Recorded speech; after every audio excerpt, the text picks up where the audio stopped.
जब भी हम वर्ल्ड वॉर टू की बात करते हैं तो उनकी अगर लीडर्स की बारे में बात करें तो दो लीडर्स का नाम सबसे पहले दिमाग में आता है। एक है जर्मनी के लीडर एडोल्फ हिटलर और दूसरे लीडर हैं इटली के मेन डिक्टेटर बेनितो मुसोलिनी। इन दोनों लीडर्स की आपस में दोस्ती थी, इसीलिए जर्मनी, इटली और जापान ने मिलकर एक अलायंस बनाया था जिसको एक्सिस अलायंस कहते थे।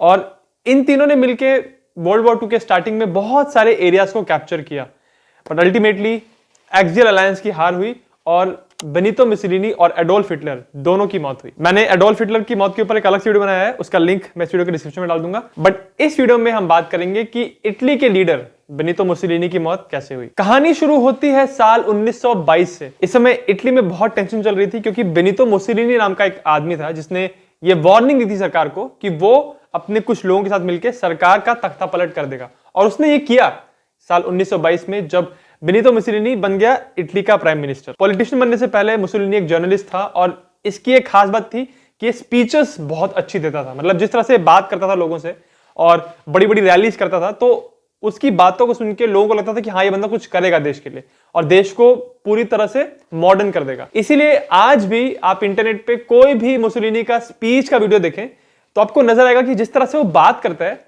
ऐसा लगता है कि कोई इंसान एक परफॉर्मेंस दे रहा है स्टेज। बट जो भी हो, उसके बात करने की कला में ये ताकत तो थी कि उसने बहुत सारे लोगों को अपने साथ कर लिया था। मुसोलिनी का ये मानना था कि आज की जो इटली है वो पहले के रोमन एम्पायर से बहुत कमजोर है, तो उसको ये वापस रोमन एम्पायर जितना मजबूत बनाना था। और वो खुद को जूलियस सीजर समझ रहा था कि मैं एक इनका डिक्टेटर बनूंगा और पूरे इटली को इतना ताकतवर बना दूंगा कि सारे आसपास की कंट्री उससे डरेंगे। मुसोलिनी का यह मानना था कि एक सही सरकार चलाने के लिए सरकार का जो नजरिया होना चाहिए वो फासिस्ट होना चाहिए। फासिज्म एक ऐसी एक पॉलिसी है, एक इस तरह की सरकार है जिसमें जो लोग होते हैं उनको सारे लोगों को जो सरकार कह रही है पूरी तरह उसको ब्लाइंडली फॉलो करना होता है, और सरकार का एक बंदा रहेगा, मेन बंदा जो पूरा लीडर रहेगा, तो उसके हाथ में बहुत ताकत रहती है। एक फासिस्ट सरकार में जो वहां की जनता होती है उनसे रिक्वायरमेंट होती है कि आप बिना किसी क्वेश्चन किए, बिना कोई भी शंका दिखाए आपको सरकार को चुपचाप फॉलो करना है। जैसे भारत एक लोकतंत्र है, इसमें हर इंसान को बराबर अधिकार मिलता है, बट फासिस्ट गवर्नमेंट्स इसकी बिल्कुल विपरीत होती हैं। तो मुसोलिनी का यह मानना था कि फासिस्ट गवर्नमेंट बना के वो इटली को बहुत ऊंचा ले जाएगा। और इटली के बिल्कुल पड़ोस में जो देश था जर्मनी, वो भी बहुत ताकतवर देश बन गया था, और उसका जो लीडर था एडोल्फ हिटलर वो मुसोलिनी से बहुत प्रेरित था। और हिटलर को यह लग रहा था कि वो भी जर्मनी में इटली की तरह एक फासिस्ट गवर्नमेंट चलाएगा। हिटलर मुसोलिनी को एक बहुत ताकतवर फिगर मानता था, उसे इंस्पायर होता था। इसलिए जब 1933 में जर्मनी में हिटलर पावर में आया तो उसने पावर में आने के बाद मुसोलिनी की इटली की जो गवर्नमेंट है उसके साथ संधि कर ली, और अब इन लोग का ये हो गया कि हम लोग मिलिटरीली एक साथ रहेंगे। मतलब किसी ने अगर जर्मनी पे हमला किया तो इटली हेल्प करेगा, इटली पे किसी ने हमला किया तो जर्मनी हेल्प करेगा। इस तरह से उनका एक अलायंस बन गया था। अब जर्मनी में जिस तरह से डेवलपमेंट हो रहा था, उनकी मिलिट्री स्ट्रांग हो रही थी, जर्मनी बहुत मजबूत स्थिति में था, परंतु इटली उस स्थिति में बिल्कुल भी नहीं था। हालांकि इटली पहले से थोड़ा बेहतर हो गया था, बट फिर भी इटली की जो पूरी जो अर्थव्यवस्था है वो वहां के कृषि पे, यानी वहां के एग्रीकल्चर पे ही बेस्ड थी। ज्यादातर लोग वहां पे खेती करते थे, और जर्मनी की तरह वो इतनी एडवांस्ड मिलिट्री टेक्नोलॉजी नहीं बनी थी इटली के अंदर, और ये बात मुसोलिनी रियलाइज नहीं कर रहा था। तो 1939 में 1 सितंबर को जब वर्ल्ड वॉर 2 यूरोप में स्टार्ट हुआ तो इमीडिएटली इटली ने लड़ाई में एंट्री नहीं की। बट जब मुसोलिनी ने देखा कि 1939 पोलैंड का इन्वेजन सही हो गया जर्मनी का, उसके बाद वो 1940 में फ्रांस को इन्वेट कर लिया, फ्रांस में भी जीतने वाले थे, तो फिर लास्ट मोमेंट पे आके मुसोलिनी ने कहा कि वो भी फ्रांस पर अटैक करेगा ताकि फ्रांस की जीत में इटली का भी नाम हो और इटली को भी कुछ एरिया मिले फ्रांस का। इस प्रकार अब जर्मनी और इटली जो थे ये यूरोप के दो मेन एक्सियल कंट्रीज हो चुके थे जो बाकी कंट्रीज के साथ यूरोप में लड़ाई कर रहे थे। शुरुआत में तो ये जो एक्सियल अलायंस था उनको जीत मिल रही थी, ये लोग सक्सेसफुल हो रहे थे। तो 1940, 41, 42, जुलाई 1943 में इटली के नीचे एक आइलैंड है सिसिली। जब यहां पे अलाइड फोर्सेस पहुंच गई, यानी ब्रिटिश और अमेरिकन फोर्सेस पहुंच गई, और उसके बाद इटली का जो मेन लैंड है वहां पे रोम, वहां पे जब बॉम्बिंग होने लगी तब फिर लगा कि मुसोलिनी की लीडरशिप में तो इटली पूरी तरह बर्बाद हो जाएगा। तो उस समय इटली का जो राजा था उसका नाम था विक्टर इमानुएल द थर्ड। उसने मुसोलिनी को मीटिंग के लिए बुलाया और उसको बोला कि भाई तू कुछ ढंग से कुछ कर नहीं रहा है, हमारी कंट्री पूरी तरह बर्बाद हो जाएगी, तहस नहस हो जाएगी, इसीलिए अब तू हट पावर से। और वहां मीटिंग से निकलने के तुरंत बाद उसने मुसोलिनी को अरेस्ट करवा दिया। जब ये बात हिटलर को बताई गई, जब उसको बताया गया कि तुम्हारे अजीज दोस्त और तुम्हारे जो नीचे देश है इटली, उसका जो लीडर है उसको अरेस्ट कर लिया गया, तो हिटलर बहुत गुस्सा हुआ और उसने डिसाइड किया कि जहां पे भी मुसोलिनी को उन्होंने रखा है वहां से वो निकाल के लेके आएगा मुसोलिनी को। तो उसने फिर अपने कुछ एसएस के ऑफिसर्स को बुलाया और उसको एक मिशन दिया कि कुछ भी करके पहले तुम पता लगाओ कि मुसोलिनी कहां पे है इटली में, और उसके बाद वहां से उसको निकाल के लेके आओ। तो इस तरह से ऑपरेशन आइच, जिसको ग्रैंड सैसो रेड भी कहते हैं, इस रेड के अंतर्गत इटली में एक स्की रिजॉर्ट में छुपा के रखा था मुसोलिनी को। तो वहां पे जर्मनी के पैराट्रूपर्स गए, बहुत ही एक डेयरिंग मिशन उन्होंने किया। वहां से मुसोलिनी को निकाल के वो लोग वापस जर्मनी ले गए और वहां पे हिटलर से मिलवाया। तो ये जो मुसोलिनी को बचाने की जो रेड की थी जर्मनी के पैराट्रूपर्स ने, उसके ऊपर मैंने एक अलग से वीडियो बनाया है ग्रैंड सैसो रेड का, उसका लिंक मैं इस वीडियो के डिस्क्रिप्शन में डाल दूंगा। जब हिटलर मुसोलिनी से मिला तो उसको ऑब्वियसली अच्छा लगा कि चलो ये बंदा सलामत है, तो उसने उसको बोला कि तू वापस इटली में जा और जो उत्तरी हिस्सा है इटली का, जहां पे अभी तक एलाइज नहीं पहुंचे थे, वहां पे जाके तू एक नई सरकार बना, और उस सरकार का लीडर बन गया मुसोलिनी। ये ऑब्वियसली एक पपेट गवर्नमेंट थी, मतलब जो भी हिटलर बोल रहा था वही ये सरकार कर रही थी, और मुसोलिनी को लग रहा था कि उसके हाथ में कोई पावर है नहीं। बट यहां पे आने के बाद भी, वापस जो नॉर्दर्न इटली है उसकी सरकार का लीडर बनने के बाद भी, अब मुसोलिनी जानता था कि किसी भी समय एलाइज जो है पूरे इटली को कैप्चर कर लेंगे, क्योंकि लगातार नीचे से अमेरिकन और ब्रिटिश फोर्सेस आगे बढ़ रही थी। तो साल 1945 तक आते आते अब नाजी जर्मनी भी बहुत वीक हो चुके थे, उनकी मिलिट्री ऑलमोस्ट नष्ट हो चुकी। तो साल 1945 में अप्रैल के महीने में मुसोलिनी की एक मीटिंग थी मिलान में कुछ पार्टिजन लोगों के साथ। पार्टिजन्स वो लोग थे जो इटली में अब नाजी जर्मनी की जो लीडरशिप चल रही थी उसके विरोधी थे, और वो चाहते थे कि यहां से फासिस्ट लोग सारे हट जाएं। तो उन लोगों के साथ एक मीटिंग थी एक बड़े से पैलेस में मुसोलिनी की, और उस मीटिंग में उसको बताया गया कि जर्मनी के जो लीडरशिप है वो लोग सीक्रेटली कोशिश कर रहे हैं एलाइज के साथ एक संधि करने के लिए, सरेंडर करने की बात कर रहे हैं।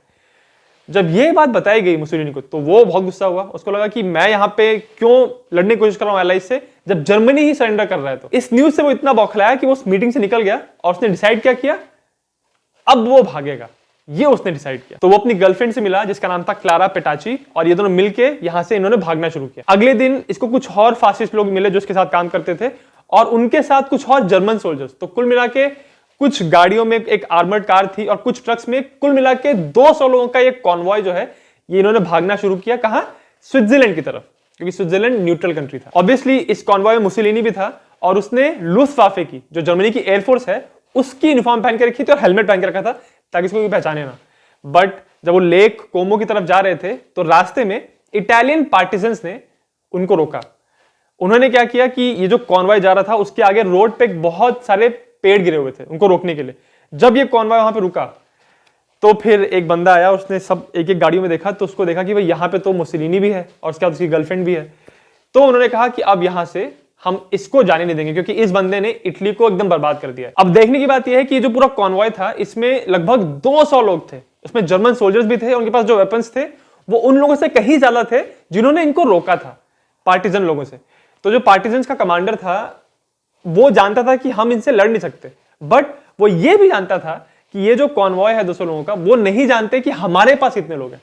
तो इस कंफ्यूजन का उसने फायदा उठाया और कुल मिला के उसने मुसोलिनी और उसकी गर्लफ्रेंड पेटाची दोनों को कैप्चर कर लिया। इन दोनों को निकाल के उन्होंने एक सेफ हाउस में छुपाया, क्योंकि पार्टिजन ये बात जानते थे कि ऑलरेडी हिटलर एक बार बचा चुका है मुसोलिनी को, तो अगर अब हिटलर को पता चला कि कहां रखा है इसको तो ये फिर से इसको बचा लेगा। तो इसलिए वो लोग सोच रहे थे इसका करना क्या है। तो रात में इसको वहां पे रखा और अगले दिन सुबह इन दोनों को मुसोलिनी और उसकी जो गर्लफ्रेंड थी, इन दोनों को वो लेके गए। एक विला था, विला के बाहर गेट लगा था, गेट के साइड में जो दीवार थी वहां पे इन दोनों को खड़ा किया और एक बंदे ने मशीन गन चला के इन दोनों को मार दिया। ऐसा कहते हैं कि कम्युनिस्ट पार्टिजन का जो कमांडर था वॉल्टर ओडिसियो, उसने वो गोली चलाई थी जिससे इटली का लीडर बेनितो मुसोलिनी मारा गया। बट अभी भी इस बारे में बहुत डाउट होता है लोगों को कि एग्जैक्टली गोली किसने चलाई थी। परंतु इस बात पे बिल्कुल भी डाउट नहीं होता कि उसके बाद मुसोलिनी का क्या हुआ। इन लोगों ने मुसोलिनी की बॉडी को गाड़ी में डाला, उसके बाद जो उसके साथ कुछ फासिस्ट साथी थे उनको भी मारा गया, और इन सब लोगों को वो लोग एक चौक पे लेके गए। ये मिलान में एक चौक था पियाजाले लोरेतो नाम का, और यहीं पे कुछ 8 महीने पहले 15 पार्टिजन्स को खड़ा करके जर्मनी की फोर्सेस ने गोली मारी थी, एसएस के लोगों ने। तो इस वजह से इस चौक की बहुत हिस्टोरिकल सिग्निफिकेंस थी पार्टिजन्स के मन में, इटालियन लोगों के मन में। तो वहां पे इन सब की बॉडी को लाया गया और ऐसे फेंक दिया गया। जब लोगों को पता चला कि मुसोलिनी को मार दिया गया और वो यहाँ पे है उसकी बॉडी, तो वहां बहुत सारी इटली की जनता इकट्ठा हो गई। उसकी फुटेज कहीं कहीं इंटरनेट पे है, हालांकि वो फुटेज बहुत डिस्टर्बिंग है, बट आपको उसमें दिखाई पड़ेगा कि कितने सारे लोग वहां पे इकट्ठा हुए हैं और वो जितनी भी बॉडीज हैं वहां पे, मुसोलिनी की बॉडी, उसकी गर्लफ्रेंड की बॉडी, जितने भी साथी हैं उनकी बॉडीज पे चीजें फेंक रहे हैं, लात मार रहे हैं, थूक रहे हैं और बेसिकली बहुत ही इंसल्ट कर रहे थे उनकी बॉडीज की। ऐसा भी कहा जाता है कि इस सब के दौरान एक बूढ़ी इटालियन औरत आई, उसने अपनी पिस्टल निकाली और इस पिस्टल से उसने 5 गोलियां फिर से मारी मुसोलिनी को, जबकि वो ऑलरेडी मर चुका था, ये कह के कि मुसोलिनी की वजह से उसके 5 बेटे मारे गए थे। इसके बाद अभी और बेइज्जती होनी बाकी थी मुसोलिनी की बॉडी की। तो मुसोलिनी की और उसकी गर्लफ्रेंड की और उसके जितने भी साथी थे, उन सब की बॉडी को लेके उल्टा लटका दिया गया चौक पे और फिर सब लोग वही गालियां दे रहे थे और चीजें फेंक रहे थे। इस प्रकार से मुसोलिनी की मौत के बाद उसकी बॉडी की बहुत बुरी हालत की गई। उसके बाद यहाँ पे एलाइड फोर्सेस आ गई और उन्होंने कहा इस बॉडी को उतारने के लिए, और ये बॉडी फिर पहुंचा दी गई उस शहर के मॉर्ग में। वहां से मुसोलिनी की बॉडी को दफना दिया गया एक कब्रिस्तान में, जहां पे उसकी जो कब्र थी उसके ऊपर कोई नाम नहीं लिखा था। फिर भी इटली की जनता को पता चल गया कि कहां पे मुसोलिनी की बॉडी दफनाई गई है, तो वहां पे भी पार्टिजन्स आके उसकी कब्र के साथ वहां पे चीजें फेंक रहे थे, उसको गंदा कर रहे थे। तो उसके कुछ समय के बाद कुछ नियो फासिस्ट लोग, मतलब ऐसे लोग जो फासिज्म में अभी भी बिलीव करते थे, उन्होंने आके यहां से मुसोलिनी की बॉडी को निकाला और वहां पे एक नोट डाल दिया कि हमको ये मंजूर नहीं है कि उनका जो लीडर है उसकी बॉडी के साथ इस तरह से बदसलूकी की जा रही है। तो वापस कुछ समय के लिए मुसोलिनी की बॉडी गायब हो गई।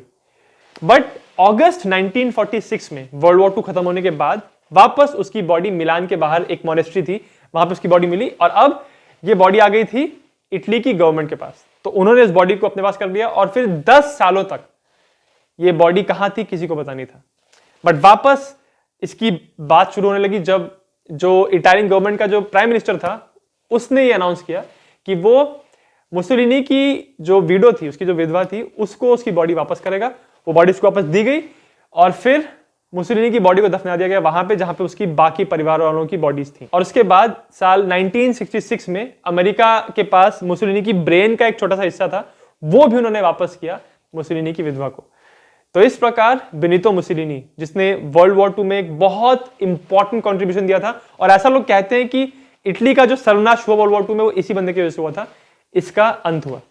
अगर आपको मुसोलिनी की लाइफ के बारे में और डिटेल में पढ़ना है तो एक बहुत सी बुक मैं आपको रिकमेंड करूंगा। उस बुक का नाम है the rise and fall of Il ड्यूचे।